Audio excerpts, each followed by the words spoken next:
ரிவ்யூவில் பார்த்த மாதிரியான ஒரு வீடியோவை ரொம்ப ஈஸியாக உங்களோட இமேஜஸை வச்சு எப்படி ரெடி பண்ணுறது அப்படின்றத இந்த வீடியோவில் பார்க்க போகிறோம். ஃபஸ்ட்டு இந்த வீடியோவுக்கு தேவையானது நான் கொடுத்துருக்க ப்ரீசெட்டு. அந்த ப்ரீசெட்டில் உங்களுக்கு எந்த ப்ராப்ளமும் இருக்காது, ஏன்டா நான் டேரெக்டாக தான் கொடுத்துருப்பேன். அதை நீங்கள் ஈஸியாக வந்து இன்புட் பண்ணிடுவீங்க.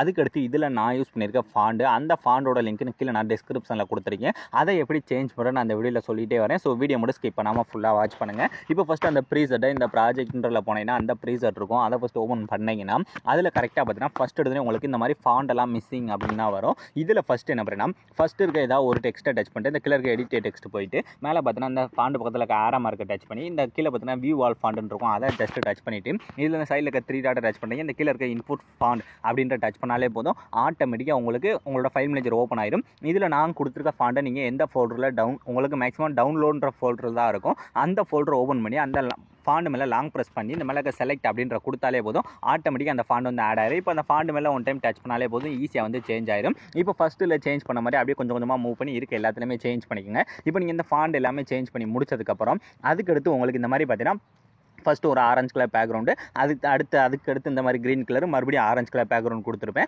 இப்போ நான் 2 ஆரஞ்சு கலர் பேக்ரவுண்ட் கொடுத்துருக்கலாம். அப்போ நமக்கு இந்த வீடியோவில் 2 எஃபெக்ட் இருக்குது. ஸோ அதனால் வீடியோவை ஸ்கிப் பண்ணாமல் ஃபுல்லாக வாட்ச் பண்ணுங்கள். இப்போ ஃபஸ்ட்டு இந்த 3 பேக்ரவுண்டுமே விட்டுருங்க. விட்டுட்டு இந்த மீதி இருக்க எம்டிஆர் இருக்க பீட் மார்க்கில் மட்டும் ஃபஸ்ட்டு இமேஜ் ஆட் பண்ணலாம். கீழே ப்ளஸ் ஐக்கனை டச் பண்ணுறீங்க, இந்த மீடியாவை டச் பண்ணிட்டு இந்த இடத்துல நீங்கள் எடிட் பண்ண போகிற இமேஜஸை வந்து ஃபஸ்ட்டு இதில் செலக்ட் பண்ணிக்கோங்க. இதில் இமேஜை ஃபஸ்ட்டு நான் ஏன் ஆட் பண்ண சொல்கிறேன்னா, நீங்கள் வீடியோவை ஸ்கிப் பண்ணாமல் ஃபுல்லாக வாட்ச் பண்ணும்போதே உங்களுக்கு தெரியும். இப்போ ஃபஸ்ட்டு ஒரு இமேஜ் ஆட் பண்ணிட்டு இந்த மேலே 3 டாட்டை டச் பண்ணி ஃபஸ்ட்டு இதை ஃபுல் ஸ்க்ரீனில் செட் பண்ணி கரெக்டாக அடுத்த பீட் மார்க்கெல்லாம் இதை கட் பண்ணி வச்சுட்டு இப்போ இதே மாதிரி வீடியோட லாஸ்ட் வரை என்ன பண்ணுறேன்னா இந்த மாதிரி மூவ் பண்ணி நீங்கள் எடிட் பண்ண போகிற இமேஜஸை மட்டும் ஃபஸ்ட்டு இந்த பீட் மார்க் எல்லாமே ஆட் பண்ணிக்கோங்க. நீங்கள் ஃபஸ்ட்டு இந்த இமேஜஸ் எல்லாம் ஆட் பண்ணி முடிச்சிட்டாலே போதும், ஆல்மோஸ்ட் இந்த வீடியோவே ரெடி பண்ணி முடிச்ச மாதிரி தான். ஏன்னா அதுக்கடுத்து எஃபெக்ட்லாம் ரொம்ப ஈஸியாகவே இதில் ஆட் பண்ணிடலாம். ஸோ வீடியோவை நீங்கள் ஒன் டைம் ஸ்கிப் பண்ணாமல் ஃபுல்லாக வாட்ச் பண்ணால் மட்டும்தான் நான் சொல்கிற டிப்ஸ் எல்லாமே உங்களுக்கு தெளிவாக வந்து தெரியும். ஸோ இப்போ பார்த்தீங்கன்னா நான் என்கிட்ட இருக்க வீடியோ வேகமாக முடிக்கிறதுக்காக ஒரே இமேஜ் அந்த மாதிரி ஆட் பண்ணிக்கிறேன். இதே மாதிரி நீங்கள் என்ன பண்ணுறீங்கன்னா நீங்கள் எடிட் பண்ண போகிற இமேஜஸை அந்த சாங்கோட லிரிக்ஸுக்கு ஏற்ற மாதிரி இமேஜை அந்த இடத்துல ஃபஸ்ட்டு ஆட் பண்ணிக்கோங்க. இப்போ இமேஜஸ் எல்லாமே ஆட் பண்ணி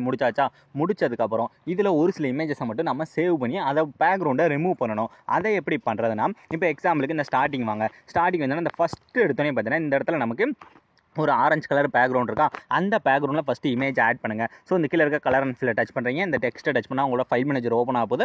ஓப்பன் ஆனதுமே இந்த இடத்துல எடிட் பண்ண போகிற ஏதாவது ஒரு இமேஜை செலக்ட் பண்ணி இந்த மேலே இருக்க ப்ளஸ் ஐக்கானை கொடுத்துக்கோங்க. கொடுத்தா இந்த மாதிரி ஒரு எஃபெக்ட் வந்து ஆட் ஆயிடுச்சா, ஆட் ஆனதுக்கப்புறம் ஃபஸ்ட்டு இந்த எஃபெக்ட்டை கரெக்டாக காப்பி பண்ணுங்கள். வெறும் எஃபெக்ட்டை மட்டும் டச் பண்ணி இந்த 3 டாட்டை டச் பண்ணி காப்பி எஃபெக்ட் கொடுத்து காப்பி பண்ணிவிட்டு இப்போ இதை எந்தெந்த இடத்துல பேஸ்ட் பண்ணணும்னா அடுத்து ஒரு ஆரஞ்சு கலர் பேக்ரவுண்ட் இருக்கா, அதை அப்படியே விட்டுட்டு அதுக்கடுத்து ஒரு இமேஜ் ஸ்டார்ட் ஆகுது, அந்த இமேஜில் மட்டும் இந்த எஃபெக்ட்டை கரெக்டாக ஆட் பண்ணுங்கள். இதில் மட்டும் ஆட் பண்ணி முடிச்சுட்டு இதே மாதிரி என்ன பண்ணால் மறுபடியும் ஒரு இமேஜை விட்டுட்டு அதுக்கு அடுத்த இமேஜில் இந்த எஃபெக்ட்டை வந்து ஆட் பண்ணுங்கள். ஸோ இந்த மாதிரி ஈஸியாக இந்த எஃபெக்ட்டை நம்ம பாதி இமேஜுக்கு ஆட் பண்ணிடலாம். ஸோ இப்போ அதே மாதிரி ஒரு இமேஜை விட்டுட்டு அதுக்கு அடுத்த இமேஜ், ஸோ இதே மாதிரி வீடியோட லாஸ்ட் வரை ஆட் பண்ணால் ஒரு 3 இமேஜ் இருக்கும். அந்த 3 இமேஜில் ஃபஸ்ட்டு இந்த எஃபெக்ட்டை ஆட் பண்ணிக்கோங்க. இப்போ 3 இமேஜ் போக மீத இமேஜஸ் எல்லாம் இருக்கும் பதில் அந்த நடுவில் இமேஜஸ், அது எல்லாத்தையும் என்ன பண்ண போகிறோம்னா அந்த இமேஜஸ் எல்லாம் நம்ம சேவ் பண்ணி அதாவது பேக்ரவுண்டை ரிமூவ் பண்ணி எடுக்க போகிறோம். அதை எப்படி நான் லைவாகவே பண்ணுறேன்னு காட்டுறேன். இப்போ எக்ஸாம்பிளுக்கு நான் என்ன பண்ணுறேன்னா இந்த இடத்துல ஏதாவது ஒரு இமேஜை ஃபஸ்ட்டு நான் ஆட் பண்ணிக்கிறேன். அந்த இமேஜ் டச் பண்ணி அந்த கீழே கலர் அண்ட் ஃபில் டச் பண்ணி இந்த டெக்ஸ்ட்டை டச் பண்ணால் உங்களோட ஃபைல் மேனேஜர் வந்து ஓப்பன் ஆகுதா.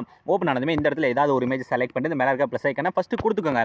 கொடுத்ததுக்கப்புறம் இப்போ இந்த இமேஜில் நம்ம பேக்ரவுண்டை ரிமூவ் பண்ண இமேஜை இந்த க்ரீன் கலரில் வந்து ஆட் பண்ணணும். அதை எப்படி ரிமூவ் பண்ணுறதுன்னா, இப்போ எக்ஸாம்பிளுக்கு இந்த சைடில் அடுத்து மூவ் பண்ணிங்கன்னா இந்த எம்டியாக ஒரு இமேஜஸ் இருக்கா, எந்த எஃபெக்ட்டுமே ஆட் பண்ணாமல் அந்த இமேஜ் இந்த மேலே இருக்க எக்ஸ்போர்ட் ஐக்கானை கொடுத்து இதில் இந்த 4வது பார்த்தீங்கன்னா இந்த 3வது பார்த்தீங்கன்னா கரண்ட் ஃப்ரம் பிஎன்ஜின்னு இருக்கும், அதை கொடுத்துட்டு இந்த கீழே இருக்க எக்ஸ்போர்ட் அப்படின்ற கொடுத்தாலே போதும், அது வந்து நமக்கு இமேஜாக வந்து சேவ் ஆயிரும். நீங்கள் தனியாக போய் கட் பண்ணுறதுக்கும் இதிலிருந்தே இந்த மாதிரி இமேஜாக சேவ் பண்ணிவிட்டு இதை போய் கட் பண்ணுறதுக்கும் ஈஸியாக வந்து அந்த இமேஜ் வந்து இந்த இடத்துல செட் ஆகும். அடுத்து நம்ம அந்த இமேஜ் இந்த இடத்துல ஆட் பண்ணும்போது அது வந்து ஈஸியாக செட் ஆகும். அதுக்காக தான். ஸோ இப்போ இதை கட் பண்ணதுக்கப்புறம் இதே மாதிரி என்ன பண்ணால் அடுத்து இந்த சைடுக்கு பதிலாக இமேஜ், அந்த இமேஜ் அதாவது ஒரு இமேஜை விட்டுட்டு அடுத்து எஃபெக்ட்டை ஆட் பண்ணாமல் இருக்க இமேஜ் அதே மாதிரி அந்த மேலே சேர் ஐக்கானை கொடுத்து இந்த கரண்ட் ஃப்ரம் பிஎன்ஜின்ற கொடுத்து இந்த கீழே இருக்க எக்ஸ்போர்ட் அப்படின்ற கொடுத்தீங்கன்னா போதும், ஆட்டோமேட்டிக்காக அந்த இமேஜும் வந்து நமக்கு வெறும் இமேஜாக வந்து சேவ் ஆக ஆரம்பிச்சிடும். இப்போ பார்த்தீங்கன்னா நமக்கு எக்ஸ்போர்ட் ஆயிடுச்சா, எக்ஸ்போர்ட் ஆனால் கீழே இருக்க அந்த சேவ் அப்படின்ற கொடுத்தீங்கன்னா போதும் ஈஸியாக வந்து சேவ் ஆயிடும். இப்போ சேவ் ஆனதுக்கப்புறம் இதே மாதிரி அடுத்து இந்த இடத்துல இருக்க பதிலாக இந்த இமேஜ் இந்த மேலே எக்ஸ்போர்ட் ஐக்கானை கொடுத்து இந்த கரண்ட் ஃப்ரம் பிஎன்ஜி இதே மாதிரி நம்மகிட்ட மீதம் எத்தனை இமேஜில் இன்னும் எஃபெக்ட்டை ஆட் பண்ணாமல் இருக்குமோ அந்த இமேஜஸ் எல்லாத்தையுமே ஃபஸ்ட் இந்த மாதிரி இமேஜாக சேவ் பண்ணிக்கோங்க. இப்போ இமேஜாக சேவ் பண்ணதுக்கப்புறம் இந்த இமேஜஸ் எல்லாத்தையுமே பேக்ரவுண்டை கட் பண்ணி எடுக்க போகிறோம். அதுக்கு நம்ம யூஸ் பண்ண போகிற ஆப் பார்த்தீங்கன்னா நான் ஆல்ரெடி போட்ட வீடியோ எல்லாத்துலேயுமே சொல்லியிருக்கேன். இந்த ஃபோட்டோ ரூம் அப்படின்ற இந்த ஆப் தான் நமக்கு வேறு லெவலில் ஃபோட்டோ வந்து ஒரே கிளிக்கில் கட் பண்ணி கொடுக்குது. இந்த ஆப்பில் நீங்கள் எந்த விதமான பேமெண்ட் எதுவுமே பண்ணலாம் தேவையில்லை.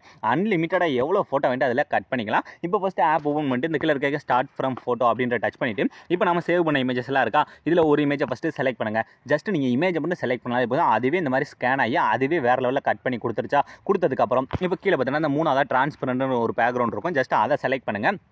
செலக்ட் பண்ணாலே போதும், ஆட்டோமேட்டிக்காக நமக்கு இந்த மாதிரி பிஎன்ஜி பேக்ரவுண்டில் அந்த இமேஜ் வந்து ரெடி ஆயிரும். ரெடி ஆகி வந்ததுக்கப்புறம் இப்போ இந்த கீழே இருக்க எக்ஸ்போர்ட் அப்படின்ற மட்டும் கொடுத்தாலே போதும், வேறு லெவலில் நமக்கு அந்த இமேஜ் வந்து பிஎன்ஜியாக ஹச்டி குவாலிட்டியில் நம்ம அப்லோட் பண்ணதை விட வேறு லெவலில் நமக்கு ஹச்டி குவாலிட்டியில் கட் பண்ணி கொடுத்துரும். இப்போ ஒரு இமேஜை கட் பண்ணியாச்சா, இதே மாதிரி என்ன பண்ணுறேன்னா அப்படியே பேக் வந்துருங்க. பேக் வந்துட்டு மறுபடியும் அந்த ஸ்டார்ட் ஃப்ரம் ஃபோட்டோன்ற கொடுத்துட்டு அடுத்து நீங்கள் எடிட் பண்ண போகிற இமேஜ் ஏதாவது ஒரு இமேஜ் இந்த மாதிரி ஃபஸ்ட்டு செலக்ட் பண்ணுங்கள். இப்போ எக்ஸாம்பிளுக்கு நான் சேவ் பண்ணி வச்சிருக்கேன், அந்த இமேஜை செலக்ட் பண்ணாலே போதும், வேறு லெவலில் அதுவே ஸ்கேன் ஆகி நமக்கு அது வந்து கட் பண்ணி கொடுத்துரும். இதே மாதிரி நீங்கள் எடிட் பண்ண போகிற இமேஜஸ் எல்லாத்தையுமே ஃபஸ்ட்டு என்ன பண்ணுறேன்னா இந்த மாதிரி டிரான்ஸ்பரண்ட்ன்ற பேக்ரவுண்டை கொடுத்துட்டு இந்த மாதிரி பிஎன்ஜி இமேஜாக ஃபஸ்ட்டு கட் பண்ணி வச்சுக்கோங்க. நீங்கள் ஆல்ரெடி இமேஜஸை வந்து பிஎன்ஜி இமேஜாக கட் பண்ணி வச்சிருந்தாலும் சரி, இல்லை இந்த மாதிரி ஆப்பில் ஃபோட்டோவை ஆட் பண்ணிட்டு அதை ஒரு இமேஜாக சேவ் பண்ணி அதை நீங்கள் கட் பண்ணாலும் சரி. நான் ஏன் இப்படி பண்ணேன்னா, இப்போ நாம் அந்த இமேஜை ஆட் பண்ணும்போது கரெக்டாக அந்த ஃப்ரேம்குள்ளே வந்து 2 இமேஜுமே ஒரே சைஸில் வந்து செட் ஆகும். ஸோ அதனால தான் நான் என்ன பண்ணேன்னா இந்த மாதிரி கட் பண்ணேன். ஸோ நீங்களும் இதே மாதிரியே பண்ணி பார்த்தீங்கன்னா உங்களுக்கு ஈஸியாக வந்து உங்களுக்கு இருக்கும். ஸோ இப்போ இந்த இமேஜ் உங்களுக்கு பார்த்தாலே தெரியும் எந்த அளவுக்கு ஹச்டி குவாலிட்டியில் நமக்கு அதை வந்து கட் பண்ணி கொடுக்குதுண்டு. ஸோ இப்போ பார்த்தீங்கன்னா நான் எடிட் பண்ண போகிறேன், அந்த இமேஜஸ் எல்லாமே இந்த மாதிரி பிஎன்ஜி இமேஜாக சேவ் பண்ணி முடிச்சதுக்கப்புறம் இது எல்லாத்தையும் அந்த வீடியோவில் எப்படி யூஸ் பண்ணுறேன்னு பார்க்கலாம். ஸோ இப்போ என்ன பண்ணுறேன்னா அப்படியே பேக் வந்துருங்க. பேக் வந்துட்டு இப்போ நான் கொடுத்துருக்க ப்ரீசர் இருக்குது பதிலாக அதை நீங்கள் ஃபஸ்ட்டு ஓப்பன் பண்ணிங்கன்னா இல்லை ஸ்டார்டிங் வாங்க. ஸ்டார்டிங் இந்த ஃபஸ்ட்டு இருக்க பேக்ரவுண்ட் முடிஞ்சு இந்த இடத்துல ஒரு க்ரீன் கலர் பேக்ரவுண்ட் மட்டும் எம்டியாக இருக்கும் பார்த்தீங்கன்னா, அந்த இடத்துல எந்த இமேஜ் ஆட் பண்ணால் பிஎன்ஜி இமேஜ், அதாவது பேக்ரவுண்டை ரிமூவ் பண்ண இமேஜ், அதுவும் எந்த இமேஜ் ஆட் பண்ணணும்னா அதுக்கு அடுத்து இருக்க பீட் மார்க்கில் என்ன இமேஜ் ஆட் பண்ணியிருக்கோமோ அதோட பிஎன்ஜி இமேஜை இந்த இடத்துல ஆட் பண்ணணும். ஸோ அந்த பேக்ரவுண்டை டச் பண்ணுறீங்க, அந்த கலர் அண்ட் ஃபில்லை டச் பண்ணுறீங்க, இந்த டெக்ஸ்ட்டை டச் பண்ணால் உங்களோட ஃபைல் மேனேஜர் வந்து ஓப்பன் ஆகுது.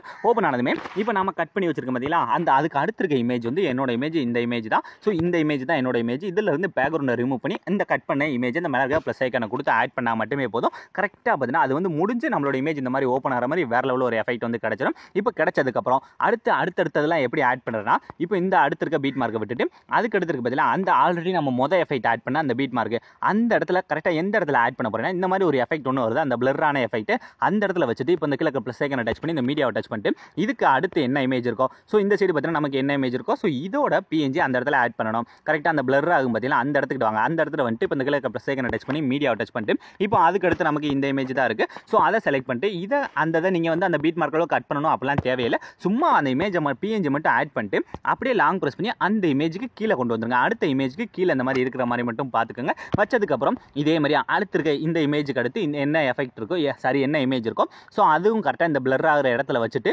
கீழே ப்ளஸ் ஐக்கானை டச் பண்ணி மீடியாவை டச் பண்ணிட்டு அந்த இமேஜை செலக்ட் பண்ணிட்டு இதையும் கரெக்டாக லாங் ப்ரெஸ் பண்ணி அதுக்கு கீழே கொண்டு வந்து செட் பண்ணிக்கோங்க. ஸோ ஃபஸ்ட்டு இந்த மாதிரி செட் பண்ணிக்கோங்க. அதுக்கடுத்து இதில் எஃபெக்ட்டை எப்படி ஆட் பண்ணால் நம்ம லாஸ்ட்டாக பார்க்கலாம். இதே மாதிரியே வீடியோட லாஸ்ட் இருக்குது பார்த்தீங்கன்னா, இதுலேயும் கரெக்டாக அதே மாதிரி அந்த பிளர் ஆகிற இடத்துக்கிட்ட வாங்க. கரெக்டாக அதை மூவ் பண்ணாலே உங்களுக்கு தெரியும். இந்த பிளர் ஆகிற இடத்துக்கிட்ட வந்துட்டு இந்த கிழக்கு ப்ளஸ் ஐக்கான மீடியாவை டச் பண்ணிட்டு அடுத்து மீத இருக்க அந்த இமேஜ் இருக்குது பார்த்தீங்கன்னா அதையும் செலக்ட் பண்ணி கரெக்டாக என்ன பண்ணுறேன்னா இதெல்லாம் நீங்கள் கட் பண்ணணும் அப்படிலாம் தேவையில்லை. ஜஸ்ட் அதை லாங் ப்ரெஸ் பண்ணி அந்த லேயருக்கு கீழே அடுத்து இருக்க லேயருக்கு கீழே மட்டும் கொண்டு வந்தாலே போதும். இப்போ பிஎன்ஜி இமேஜஸ் எல்லாம் ஆட் பண்ணியாச்சா. இந்த பிஎன்ஜி இமேஜஸ்க்கான எஃபெக்ட்லாம் எங்கே இருக்குன்னா, நான் ஆல்ரெடி ஸ்டார்டிங்லேயே கொடுத்து மத்தியில் அந்த ஒரு கிரீன் கலர் பேக்ரவுண்டு அதில் தான் அந்த எஃபெக்ட் இருக்குது. ஜஸ்ட் அந்த இமேஜை டச் பண்ணுறீங்க, டூப்ளிகேட் டச் பண்ணுறீங்க, இந்த காப்பி லேயர் கொடுத்து காப்பி பண்ணிவிட்டு இப்போ அப்படியே பேக் வந்துட்டு இதுக்கு அடுத்து நம்ம மேலே ஆப்பில் ஆட் பண்ணிக்க பிஎன்ஜி இமேஜஸ்லாம் செலக்ட் பண்ணி ஜஸ்ட் அந்த இமேஜை மட்டும் டச் பண்ணி இந்த டூப்ளிகேட் டச் பண்ணி இந்த கீழே சின்ன ஆரம் இருக்க டச் பண்ணி இந்த ஃபஸ்ட் இருக்க ஆப்ஷனை மட்டும் ஆஃப் பண்ணிட்டு இந்த கீழே இருக்க லாஸ்ட் ஆப்ஷனை ஆஃப் பண்ணிட்டு இந்த கீழே இருக்க பேஸ்ட் அப்படின்ற கொடுத்தாலே போதும். ரொம்ப ஈஸியாக இந்த மாதிரி இமேஜ் ஓப்பன் ஆகி கரெக்டாக நமக்கு இமேஜ் வந்து செட் ஆயிரும். இதே மாதிரி நம்ம மேலே ஆப்பில் ஆட் பண்ணிக்க பிஎன்ஜி இமேஜஸ் எல்லாத்துலேயும் ஃபஸ்ட்டு இந்த எஃபெக்ட்டை கரெக்டாக பேஸ்ட் பண்ணாலே போதும். ரொம்ப ஈஸியாக நீங்கள் ப்ரிவியூவில் பார்த்த மாதிரி நான் வீடியோவை மேக் பண்ணியிருப்பீங்க. ஸோ இந்த வீடியோ ஏன் லென்த்தாக போகுதுன்னா, நான் உங்களுக்கு ஒரு ஸ்டெப்பையும் ஃபுல் டீட்டெயிலாக வந்து எக்ஸ்பிளைன் பண்ணியிருக்கேன். ஸோ அதனால தான் வீடியோ வந்து லென்த்தாக போச்சு. நீங்கள் வீடியோ ஃபுல்லாக பார்த்துருந்தா தெரிஞ்சிருக்கும் எந்த அளவு ஈஸியான ஸ்டெப்பில் நான் எல்லாத்தையுமே சொல்லி புரிய வச்சுருந்தேன். ஸோ இதே மாதிரி இன்னும் உங்களுக்கு அடுத்தடுத்து என்னென்ன வீடியோஸ்லாம் வேணும் அப்படின்றத மறக்காமல் கமெண்ட் செக்ஷனில் கமெண்ட் பண்ணுங்கள். ஸோ தேங்க்ஸ் ஃபார் வாட்சிங்.